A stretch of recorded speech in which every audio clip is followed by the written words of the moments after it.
Hi everybody, and welcome back to the channel. In today's video, we're going to be learning about smoke cleansing.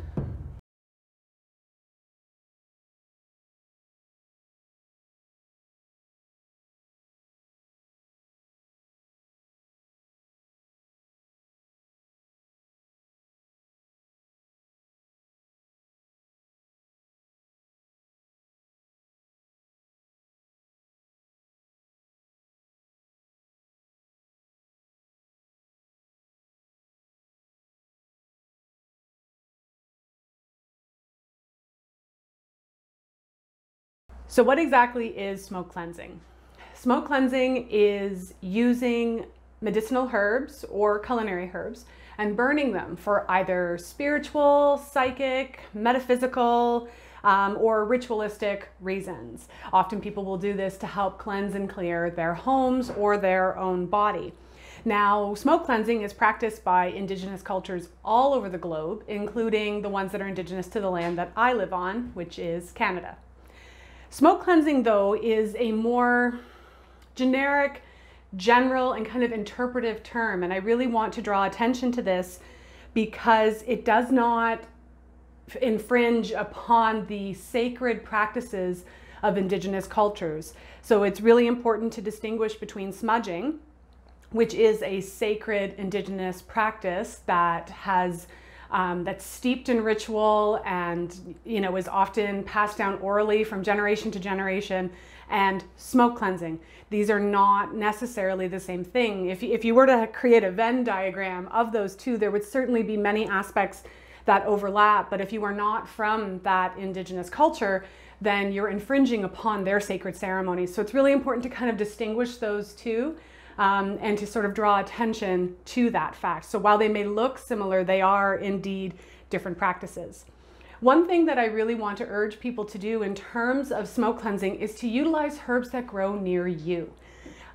Smudging or certain practices of smoke cleansing have become really, really trendy to the point where you can go to big box stores, mainstream jewelry outlets and buy white sage bundles, And we have to be really careful utilizing herbs that are now being abused, overused, and exploited. And two herbs that fall under this category are white sage and Palo Santo. And they're the easiest ones to find. So I really want you to kind of do some research into them and see if the use really does feel right. Because if we're using herbs that were exploited in any way, that have been overused, if the traditions have been abused, and then we use those herbs in our own spiritual practices, how does that taint the work that we're doing? I hope that makes sense. You can cook, it's akin to cooking the most beautiful meal, but if all the ingredients were sprayed with toxins and chemicals, what kind of energy would that meal have? So I want to draw attention to that. So when I practice smoke cleansing, I use herbs that I grow myself or that are grown locally to me. And so again, do some research. I'll go over a list in a little bit of all the herbs that I love to use for smoke cleansing, and there's so many, and it's a really beautiful experience to do some research and find out which ones work well for you. So how exactly does smoke cleansing work? How it works is the smoke attaches itself to any damaging or negative energies that you may have either in your home or on your person.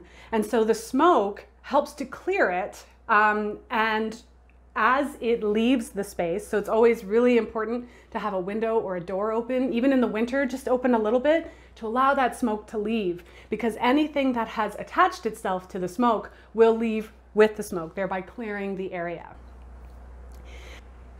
So as I mentioned previously, smoke cleansing can be done in a physical space. It can be done on a person, so you can actually cleanse a person, yourself or someone else. It can even be done outside. If you feel that there's any potential negative energy, say on your property, you can absolutely cleanse outside, smoke cleanse outside, which is nice because you don't have to worry about opening a window like you do with personal smoke cleansing. So there's a few ways to practice smoke cleansing. You can bundle the herbs yourself. I did this in the summer. So I gather them when they're fresh. It's a lot easier to wrap them when they're fresh. They're really brittle and they'll fall apart if you try to wrap dried herbs. Excuse me. So Here I have a selection, and I'm trying to remember what they all are. There is mugwort and juniper in all of them. There are also, I made one bundle with mint, spearmint, lemon balm, and peppermint. They make fantastic smudges, smoke cleanses. Some of them they've got lavender, dittany of Crete. And so I created all of these last summer, or this past summer, and then I will use them today to smoke cleanse our home. If you choose, you can use feathers. These were gifted to me for the purposes of smoke cleansing. So I honor that gift by using them, and then I just wrap them onto a stick. It's not necessary, you know, you can just use your herb bundles and kind of move around the home, use your hand to fan the smoke into certain areas. That's perfectly fine. You can also utilize the exact same herbs, but you can do them loose. So this is an example of a loose smoke cleansing bundle that I made for Halloween last year, or Samhain.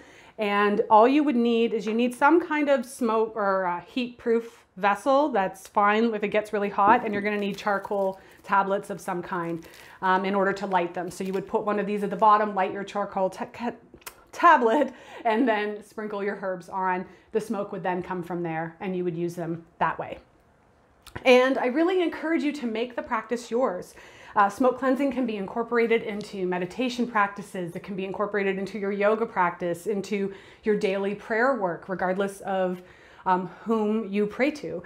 It can be utilized for magical work, spell works, rituals, you name it. And so there's really no right or wrong way, I think, to practice smoke cleansing, as long as it comes from a place of pure intention and heart. So I mentioned earlier that there are quite a few herbs at your disposal for smoke cleansing, and I'll go through a few of them now. One that is often underutilized and underappreciated is garden sage. It makes an excellent substitute for white sage, but you don't have to worry about whether the sources of your white sage were in some way, shape, or form unethical. So I really like using garden sage. Two other herbs that came onto my radar recently were as a result of my research into my own Nordic and Scandinavian roots, and these are juniper and mugwort.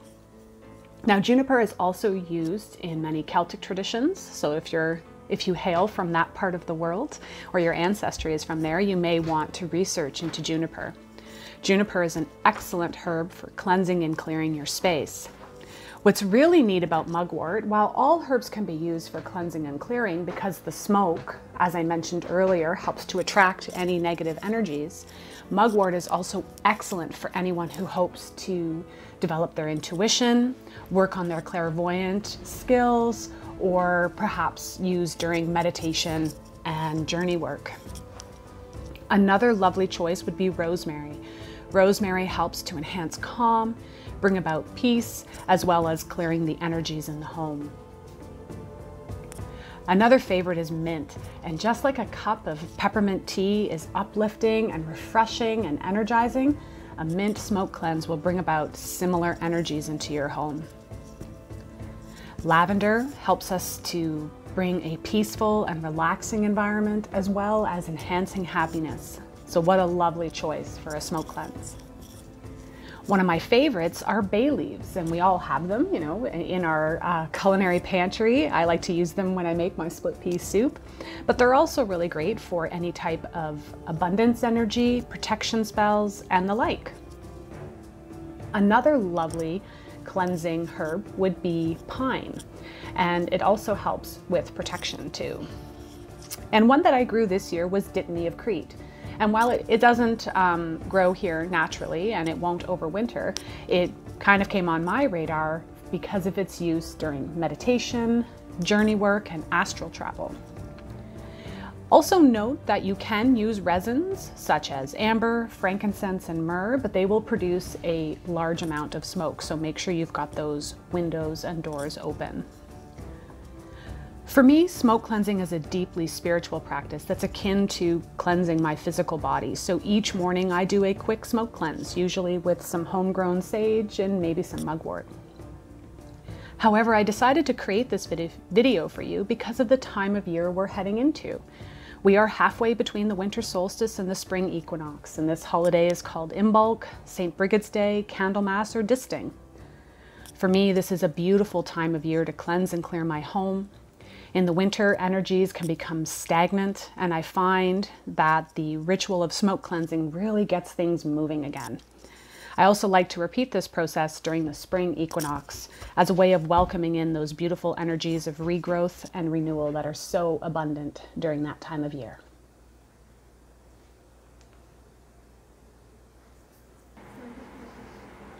So I hope you like this video on smoke cleansing. If you have any questions, comments, or just feel like commenting, you can leave those below.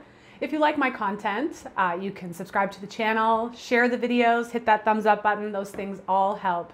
I thank you so very much for spending some time with me today. And until next time, this is Correne from Spirea Herbs, wishing you health and wellness.